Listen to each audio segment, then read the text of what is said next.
well-deserved $5 coffee or whatever. Thank you, JB. Thank you so much. Okay, now that we got through that, as always, I didn't bring this up at the beginning. If you're listening to the audio version, go to youtube.com/sitdownstandard. We do video podcasts, so... See our faces. Yeah, we put up this beautiful wall of board games. David did. I didn't help. Yeah, well, you know.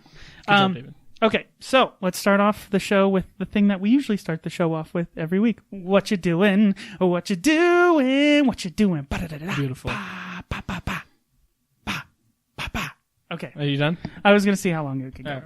I like is that I should add a little bit of everything. All right, so Gerald, what you doing? Got a bunch of stuff here, David.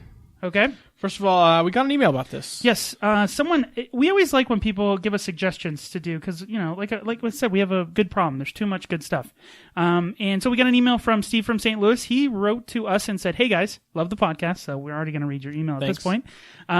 Always great information and opinions. I suggest that you guys should watch Stranger Things on Netflix. Now, this is not the first suggestion that I've heard about this. A whole bunch of people on Twitter were going nuts about it. Rave. And then he wants us to talk about it. So, Gerald, I assume, since you brought that up, that you saw the show. I did. This premiered last Friday, the 14th. Is that last Friday? Something like that, last Thursday, whatever. Yeah. Premiered. It's kind of like 80s sci-fi, so think like old Spielberg, that kind of feel to the show. E.T. is a perfect example. Mm-hmm. Even like the text. Yep. As you're like, oh, this is like the old the sci-fi, the crappy sci-fi novels, like have that font. Yeah, of course. There's definitely a bunch of homages in this, homages to Spielberg, to the crappy sci-fi. Close Encounters of the Third Kind it has a feel to. So a lot of Spielberg-y thing. I think it's called Amberlin. Oh my god, the music. So it's funny. Brings me back to those movies. Okay, so the show is it's hard to talk about because it's a very story-driven show, like very story-driven. Well, first off, don't look too much into it. Just watch the show. Just watch the show and you'll get hooked. It's one of those shows that the first episode is interesting enough. The pilot is fantastic. I've watched the first 3 or 4 episodes, I think, at this point. There's 8 total. Yeah, so it's not long. They're all about an hour long. Yep. And it's filmed like a movie, so the next episode takes place right before the next not one. like, so it's just an 8-hour movie, pretty much. You've got a couple people in it. Winona Ryder's in it. She plays the mom of a kid at the very beginning of the. This doesn't spoil anything because it's in the very first 10 minutes. In the trailer. The story takes place. It's in the 80s. I think it's 1983. And like, talk about I love the timepiece stuff. Like I love when X-Men does like the Days of Future Past because of like the forced continuity that's required. This show. Talk about nailing it. There is product placement in this movie or in this TV show of 80s products that don't exist anymore. Right? Like there's parts when they're at the school because it takes place with a bunch of kids in high school and middle school. And there's a part when they're in front of lockers and they have the locker open and there's a trapper keeper and bright trapper keeper. And I'm like, that's advertising for something. I don't even think trapper keepers are around. I'm sure they probably still do. I don't think There's hipsters now bringing back that old crap. But yeah, it's very reminiscent of like 80s stuff. And I will say this, like I said, the less you know about it, the better. Just go into it. Just real quick, it's a small town. Think of like a small town. Yeah. The characters in the show are 4 kids, and one of them goes missing, and that's kind hilarity ensues. No, not really. No, definitely not hilarity. But it's not scary in like the traditional horror that's out now. It's not a horror at all. No, it's sci-fi horror. Yeah, but it's lowercase h on the horror. Yeah, it's more The Thing. Yeah, it's more. Which is actually a Thing poster in one of the kids' rooms. There's so much cool stuff. They talk about and like you said, the soundtrack, the music in it is just nails it. I did make a note here. Cinematography is amazing in this movie. Or I keep calling it a movie because it really is. It's an 8-hour movie, yeah. But I did make a note here that the 4 main kids in this are excellent actors. Yeah, excellent. Like it's impressive, and you don't see that, And I think we were talking about it during the week because we were watching it, and I said, like TV's better than like actors that do TV now. Like are better than movies. It used to be like, oh, you're a TV actor, saying George Clooney over here, right? That's like one of the few, right, that actually can transition between the two. But it was always like you're a TV actor or you're a movie actor because movie actors are quote unquote better. Not anymore, man. The acting, like you said, the kid acting is amazing. All 4 of the kids in this are amazing. And throughout the whole entire series, too. There's never a bad scene. Like, dialogue is probably hard because it's weird because it's 80s dialogue, so it's like kids, you don't know what any of this crap is. Right. Just read the lines. But they're delivered in such What's a trapper keeper? Exactly. But it's an excellent show. I am champing at the bit to try to get to it so I can watch it because I want to I want to like watch it. It's not one of those things. Like sometimes I'll watch stuff on Netflix that's kind of playing while I'm doing something else. But that I actually want to watch. It's fantastic. Down, yeah. If you like Twin Peaks, if you like X-Files, if you like that kind of, like you said, it's sci-fi horror, but it's tough to call it horror. But it's just it's like old school 80s horror. Yeah. You know what I mean? Like it's scary, but not like anymore. Like if you go back and watch 80s horror movies, they're kind of scary, but not like the same type of scary. Yeah. Everything now is just crappy jump scares. So yeah, and it's just so good, like just so good. Like Netflix, like is their original series stuff. They're killing it lately. And I did rate it a 9 out of 10. I don't know why I don't really have a scale, but it's that good. Well, so definitely check it out. We'll probably, I think, in maybe a couple weeks, we'll do like a full spoiler thing because I really do. I think the show is that good that it deserves that. We talk about 2016. This is currently this might be my favorite TV show of the year, and I've only seen the first 4 episodes. Like original show, like not counting Game of Thrones or anything. Season 6 versus this, I don't know. I haven't gotten all the way through it, but I really, really like this show. I love the cinematography. All of the characters are interesting. The big thing it has going for it is it's got the 80s, like the cars. Like it's so hard. It's got to be such a frustrating endeavor to, like, oh, you can't use that car because that car was made in 85 and like this is set in 83 and like. Well, if they're doing their jobs correctly, yeah, they'll be like that. No, but I'm sure you would hope they would hire somebody on set to be like, you're the 83 expert. Like find somebody that's still living in 83. Yeah. Living in an RV or something. No, Trapper Keepers came out in 84. Get that out of here. Anyways, okay. So thanks for the suggestion, Steve from St. Louis. We really appreciate it. I'm going to get through it probably this week. But it is fantastic. I recommend everybody under the sun go see this. Yes, definitely. A couple other things. I played this new game that came out on the Xbox One called the Solus Project. And I didn't know this came out on PC before, but it's now on. They did like the Xbox preview program. You've heard about this, right? The Xbox preview thing. What is that? You know Steam Greenlight? Yeah. They have that for Xbox. So how does that... I don't really know much about it. I know Steam Greenlight is like... It's kind of like a Kickstarter-ish thing, right? Don't they raise... You're paying a discounted price for a game while it's in development. Right. So it's got a Kickstarter feel to it. It's so for example, Elite Dangerous is on the 360 now, but you could buy it when it was in preview for $30. Now it's a $60 title. Mm-hmm. So anyway, I got it. It's $15 if you're a gold member, $20 if you're not. It is a single-player survival adventure game. You love those games. The survival game has become so popular lately. Yeah. You have Ark, you have Rust, you have Forest. You would think Minecraft kind of fits in that. I mean, it's not survival. The story mode kind of crafting and all that stuff. Yeah. Right, that's what I'm saying. Like survival game, it's probably because of Minecraft, but I don't find them as. I have a problem with no end, like the SimCity problem.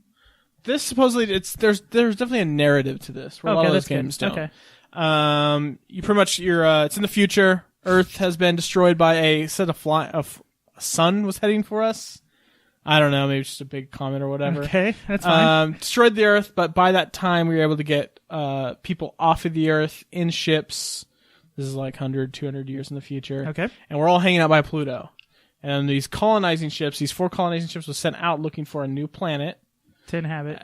Think of like Interstellar kind of thing. Yeah. And your ship has crash landed on this planet. And it's called the Solus Project. Anyway, it is not that good. With all that explanation, it's not that great. I didn't like it. I like Rust. It's really the only other survival game I've tried. Ark, I don't really like it. But this was definitely a PC port. And I thought this came out for only Xbox One, and it wasn't until after I was like, this looks like a PC port. They looked up, the text is ridiculously small. Right. And I don't have the biggest TV. Right, but you have like a 46 inch. That's a big TV. And it's 1080p. That's a big TV. No, I know, but I'm just saying. And I had to get up from my couch and read it. Squint my eyes and read it. Right, it's not given the care. It's definitely for PC. It's for, a monitor in front of your face. We call it a sit forward experience versus a lay back experience. Exactly. And another thing I didn't like about this game is there's areas. It's not like Rust where it's just one giant map. But in this game, there's these individual areas like the part where you start, and there's this next part. Yeah. There's loading screens in between each one, and that kind of breaks the immersion. Yeah. We're kind of over that. And they're long loading screens too. Like it takes forever. Tell me it tells you like a cool tip about the world or something. Yeah, something like that. Or like history of the universe. In 2020 AD, this happened. So while I was playing this game the first time, my controller broke. have Your Xbox Elite. Xbox One Elite controller, the $150 controller. Get off my. I gotta get off my lawn. Okay, here we go. Get off my lawn, Xbox. All right. So what's that? I don't know what happened. I think it fell or something. Don't want to point fingers or name names. It doesn't matter. But what was happening is my right thumbstick was drifting. Now, if you know this, it's not like Tokyo Drift, David. I know what it's it means. It's not screeching around the curb here, David. Okay. It's I was like circling to the right. Right. So my was it the y-axis rotating? Yeah. Anyway, I've played arcade games. I know when things drift. Yeah. That's so you always know. the worst. Yeah. So I looked it up. I'm like, well, this is a $150 controller. There's gotta be a warranty on this. I'll just call Microsoft. It hasn't even been a year. Yeah. Send it in, get it back, easy. I got two other controllers. I got 3 total. Yeah, because you have the Master Chief one, and then you have the original one. Yeah. So David, apparently, this $150 controller has the same exact 90-day warranty as a $60 controller. Not only that, but this $150 controller has the same components that are prone to breaking in Xbox One controllers as the original Xbox One controller. Not so elite. Not so elite, David. So did you call? No, I have a story about Xbox's customer care if you want to get off my lawn from me. No, I've had plenty of experience with customer care in the 360 days. But no, I did not call them because it was out of warranty, and they were just going to... their recommendation is to buy a new one, pretty much. So I definitely want to do that. So I'm like, you know what? I don't need 3 controllers. I would really just like this one to work, and I got to spare the original one. So I'm going to take it apart. There are plenty of guides online on how to do this. I'm just going to replace that little thumbstick assembly. Easy. Okay. 2 broken controllers later. 2 broken controllers later. You still have your third. Nothing's working. Yeah, of course. I had to throw them away. Yeah. No. $200 of controllers in the garbage. It's really crappy. Yeah. But it's just really it's unfortunate that they don't have like a repair. Nope. Buy a new controller. No, come on. If it was a system, that's different. But controllers, just like normal accessories, just buy a new one. That's insane. Yep. I was very frustrated. I would imagine. I'm not going to get another Elite controller. Why? It's cool, but it's not $150 cool. Right. Had me like it feels nice. Feels great. Yeah, it feels like a cool controller, but even like the customizable like thumbsticks and the rockers are cool, but it doesn't change my game experience that much. I don't play my Xbox enough. Yeah. Right. I'm going to suck at Halo either way. No button or stick configuration is going to change that. Now you can't blame it on the controller. That's why I don't. So now I'm down to 1 Halo controller. They do have the new controller coming out with the Xbox One S. I'm probably going to get that because it's Bluetooth, so I can sync it. I don't need cable anymore with my PC. Then they have one. It's a $60 controller. You pledge your allegiance to your Microsoft overlords. But that is my get off my lawn. No, the problem that I have, and this is what, Mike, I don't expect, they're a big corporation. They can do whatever they want. The problem that I have with Microsoft was that, and it's a lot of corporations, is I think the people that you call on the phone aren't really, they're either not employees or they're just, it's a call center. And not to say that call centers don't do a good job, and some people do. But I remember going back to the 360 days with the Red Ring of Death, it was like, you guys have publicly talked about this being a problem. You have publicly talked about it. My Red Ring of Death went like 1 week after the warranty expired, right? And I'm like, you have recognized as a company that something is wrong internally. This is before they did the 10-year thing, right? I was like, you guys have publicly talked about it. Like the designers, the engineers have talked about this issue, and I'm 1 month out of the warranty. You said a week before, or David. Whatever. It was like a week, or it was a short amount of time. And she was like, yeah, I can't do anything. And I was like, this is ridiculous. Like, it's like if you were talking about a recall, and then of course, it took another 6 months before, I could actually send it where they send you the coffin, which was always cool. Xbox coffin, yeah. Yeah. But I was just you get it. But here's the problem. You get mad at the person on the phone, and they're just doing their job. They can't do anything. And I'm like, can you transfer me to somebody? They're like, sir, I can't transfer you. I'm like, ah! At least, the service for the Xbox is not that bad. Try calling Microsoft Office 365 support, David, and you'll be on the phone for 5 hours. Right, good luck. No lie. I've been there. All right. What else you got for us, other than complaining about Microsoft? That's pretty... Oh, I got a new mobile game came out. Dots & Co. Dots & Company, I assume is what it's short for. Dots? Dots. Okay, DOTS. Okay. Like a piece Department of of Transportation. Got it. Exactly. It's a train game. But anyway, so it's the third Dots game from this company called Play Dots Inc. They're very on the nose about the dots. Yeah, I got it. It's very addicting, David. Is it like a puzzle game? Yeah. So, like the game dots, right? What they make the boxes and stuff. Yeah. It's like that. But you're trying to match colors and get rid of the board. Think of like Candy Crush or any other match 3 game. Right. And there's like, oh, this one's covered in ice. You got to break it 3 times, blah, blah. So it's like those kind of games. that kind of game. Mindless fun. Very fun, very addicting. The art style it's like all that construction paper on top, like layering kind of like, that's cool. effect. So it's very cool. The music's excellent. David? You know what's funny about music that you mentioned it with mobile games? I don't think enough games think about that. Because, like, I think a lot of people just turn it all the way down. But, like, Why? if you have good music, like, I'll listen to it. It just, a lot of people play the same one song. It's like, don't do that. Yeah. Anyways, go ahead. This is a free game, David. Good. Which means it has microtransactions. Of course it does. And that's fine. And so I don't play a lot of mobile games on my phone. I have Pokemon Go, of course. Gotta mention that at least you once a can't week. say then you don't play a lot of mobile games. No, but even before Pokemon Go, I played Hearthstone, primarily on my iPad, but also on my iPhone. Right. Best game while pooping. Gonna put out there. 2015, that won the award. We should make an award for that, by the way. Right. That would be funny. But other than that, like, I don't really play mobile games. So, like, this is the fun little match 3 thing, but, like, I figured out why. And I used to play Candy Crush a lot, because it's stupid, Did you? but yeah, I did, actually. Did you spend money? No. You sure? Yes. Well, but that's Did when you I had se- an Android phone, and I had an app that would hack the APK Yeah, of course. and get paid stuff. Would you send, like, friend requests or whatever? You should play Candy Crush. So No, because I hated those. Oh, my God. And I got rid of the game. I blocked the game because if you- I stopped playing and you'd keep getting requests. If you do that, if you're that person, stop it. Stop it. None of your friends like you. Don't do that. Ask them first. You play Candy Crush? I'm gonna send you this invite, and you send Yeah, me, and if we'll you do- trade it. We'll trade to if- get whatever. Right. That's fine. If it's a mutual frustration between the Yeah. two of you, but like, it just bugs me. So, like, in this, when you do a level, you use 3 energy, right? yeah. And if you keep failing because you suck at this game, you're out of energy, and you got to wait 10 minutes for the energy Yeah, recharge. it's how- Or you can pay, David. Of course, right. Fill the energy. I Or played a there's game called Triple Town. Yeah. Why is it always 3? Match 3. But anyways, go ahead. But there's there's different power ups that do different things in the game. There's do this or do that. You can upgrade your character, but that uses this kind of currency. It's just stop it. Does that immediately turn you off of the game? Or is Yeah. it- see, I don't get so mad at it as long as it's not like shoved in your face. Like I expect them to make money. They should, like I don't No, I'd expect rather just everybody to pay- put out a free game. I'd pay $3 or $5 for this game and never not have any of that stuff. Yeah, but they'll make more money the other way. No, I know they do. It's just Because I don't think you would have. It's frustrating that that's where our industry is going. I don't see it as a bad thing. I will have to have a bigger discussion about like free games, but I don't think it's a bad thing because it allows people to try things out. It's not frustrating yet, only because once it gets to the point where it's so hard, where it's almost like, okay, you have to buy this, then I'm going to uninstall the game. I'm not at that point yet. But that's at the point now because I don't want to put any money into it. It's not like banging your head against the wall in order to actually enjoy the game. Exactly. Grinding is enjoyable, is what you're saying. Can be, yeah. Right. But to the point where it's not, then I'll just uninstall the game. But like Pokemon Go is a different example. Like that's a free game. I've put $10 into it. I got some Poke Coins. Right. But I've spent hours outside playing that game. Yeah, that's true. But you're not. You're the minority. People have spent a lot of money. It's just frustrating when How you're much playing is a free lure? game. A lure is like a couple bucks, right, for one. I don't know. Because I see them everywhere, and I don't know if that's generated through the app. You level up, and every like few levels, you'll get a lure, or you'll get an incense or something. Okay, I've gotten incense, but I'm only level 7. I caught a Bulbasaur this week. Speaking of nice. Pokemon, Good but job. anyways, I was pretty excited. About yeah, it. I hate didn't it. catch it. I hatched it. Everybody, I don't want to lie on It's this a 2K podcast. egg, right? Because 2 eggs you can get starters.